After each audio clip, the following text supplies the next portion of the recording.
दरम्यान बारामती विधानसभा मतदारसंघामध्ये सध्या राजकारण चांगलंच तापू लागलंय। बारामतीमध्ये आज उपमुख्यमंत्री अजित पवार यांची जनसन्मान यात्रा आहे आणि मोठ्या उत्साहात यात्रेचं बारामतीकरांनी स्वागत केलंय। या बाईक रॅलीमध्ये जय पवार देखील सहभागी झालेत। आगामी बारामती विधानसभा मतदारसंघातून तुम्ही उभे राहणार का असं विचारलं असता त्यांनी अजित पवार म्हणतील तसं करू असं उत्तर दिलंय आणि एक प्रकारे त्यांनी बारामतीतून विधानसभेला उभं राहण्याची इच्छाही व्यक्त केली आहे।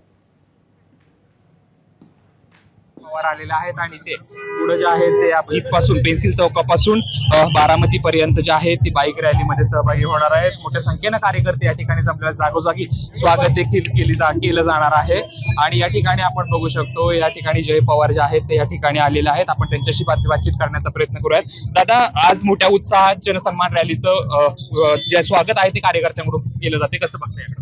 चांगलाच प्रतिसाद आहे, तुम्हाला दिसतंय।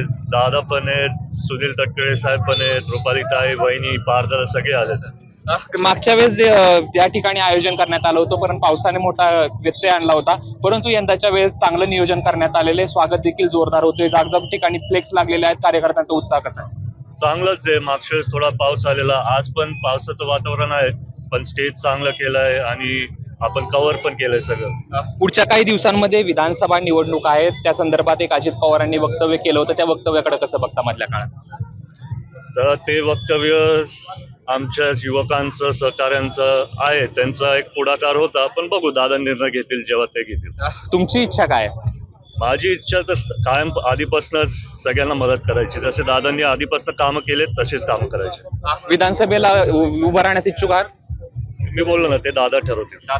तर आपण बघू शकतो या ठिकाणी जय पवार आहे ते या ठिकाणी आलेले होते आणि सुरुवात होणार आहे, परंतु अजित पवार जो ठरवतील तो निर्णय मला मान्य असेल असं जय पवार म्हणतात। कॅमेरा पर्सन धीरज सह जयदीप भगत, एबीपी माझा, बारामती। एबीपी माझा, उघडा डोळे बघा नीट।